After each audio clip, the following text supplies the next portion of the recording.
Hello மக்களே! வாங்க Sunday வ்ளாக்குள்ள போவோம். இன்னைக்கு எங்க போறோம்னு தானே பார்க்குறீங்க. வேற எங்க மேட்ச் தான். இன்னைக்கு ரொம்ப எக்ஸைட்மெண்ட்டா இருக்கு. ஏன் ரொம்ப எக்ஸைட்மெண்ட்டா இருக்குன்னு நீங்க நினைக்கலாம். விபூதிலாம் போட்டு போறானே, அந்த அளவுக்கு என்னடா இவனுக்கு எக்ஸைட்மெண்ட்டுன்னு. பிகாஸ் எஃப்சிசில வந்து என்ன எங்க டீம்ல கேப்டன் பண்ண சொன்னாங்க. கேப்டன் பண்ண சொன்னாலே ரொம்ப சந்தோஷமா தான் இருக்கும். ஏன்னா, கேப்டன்ஷிப் சும்மா சாதாரணமா இல்லல்ல. ஒரு டீமை லீட் பண்ணி நம்ம நெக்ஸ்ட் லெவலுக்கு கொண்டு போணும்.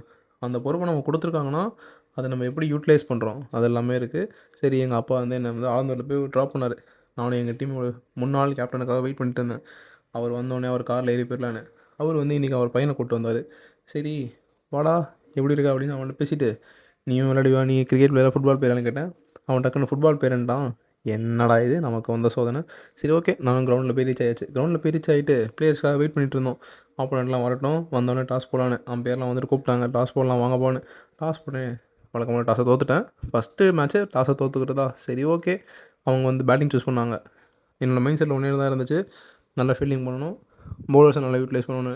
ஆனால் எடுத்தோடனே என்னன்னு தெரில, 8 பேர் தான் இருந்தோம். 3 பேர் லேட்டாக வந்துட்டாங்க. சரி ஓகே, எல்லாம் மேனேஜ் பண்ணிவிட்டு 167 டார்கெட்டு. எங்கள் பேட்ஸ்மேன்ஸ் எல்லாம் நல்லபடியாக சேஸ் பண்ணாங்க. இவர் தான் மேன் ஆஃப் த மேட்ச் எங்கள் டீமில். பாவம் 49ல் அவுட் ஆகிட்டாருங்க. ஆனால் என்ன ஒன்று, அவருக்கு நல்லபடியாக மேன் ஆஃப் த மேட்ச்சு ஒரு அவார்டும் கிடச்சிது. சொன்னேன், நெக்ஸ்ட் மேட்ச்சில் கொஞ்சம் பொறுமையாக ஆடு அப்படின்னு சொன்னேன். இந்த ஃபினிஷிங் நான் அடித்தது ரொம்ப சந்தோஷமாக இருந்துச்சு. கடைசியில் ஒரு 15 ரன்ஸ் அடித்தேன் டீமுக்காக. இவர் பயங்கரமாக ஆனார். அவரும் நல்லா அவரோட பங்கு இது கொடுத்தாரு.